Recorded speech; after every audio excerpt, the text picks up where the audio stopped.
We woke up this morning to find that Harlow Council have lost a really important bid for the regeneration of the town centre. You must be disappointed as well. I'm hugely disappointed that Harlow Council has failed in its bid to access over £10 million as part of the High Street Fund, which would have been a fundamental part of the funding package for the Playhouse Quarter, which is in dire need of regeneration. This all fits into the recovery that we need post-COVID, once we have overcome the virus and we think about the social and economic recovery of our town.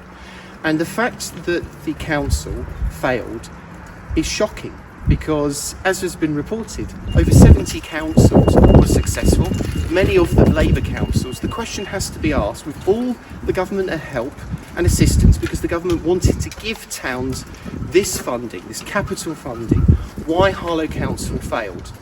My other concern is that we want to ensure that we secure the 25 million for the Towns Fund. Again, a crucial part of the recovery process from COVID-19, looking out to our social and economic future and prosperity for the town. Where are Harlow Labour going? My concern is they're more fixated on a vanity project, which is their monorail scheme. Robert Halfon, who said it after his fourth election victory over a year and a week ago, that the town centre was to be, he wanted it in some ways to be his legacy, if you know what I mean. He's not finished yet, but you would agree with that. That's so important to the future of this town, is that town centre, isn't it? The linchpin to our economic recovery in Harlow is an active town centre that is thriving. That is the position of the Conservatives, our Member of Parliament. Why has Harlow Labour squandered an opportunity to secure a funding package that will pump prime those efforts? Serious questions today and into the coming weeks will be levied at Harlow Labour for not accessing this money when there was the support and guidance from government to do so.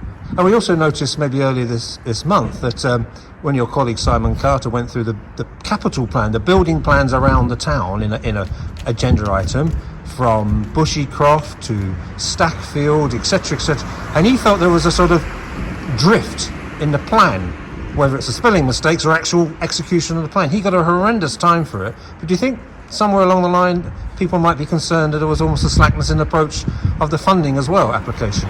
I urge residents in this town to watch the last cabinet meeting in December, where the leader of the council said, we don't want detailed questions at cabinet. It is the responsibility of this opposition, of which I am a part of, to deliver for Harlow taxpayers and secure that investment. If Harlow Labour do not want detailed questions, then it has to beg the question, are they really doing the detail in the council to get the funding that we need? The answer at this moment in time is absolutely not, and they must explain themselves clearly why they failed.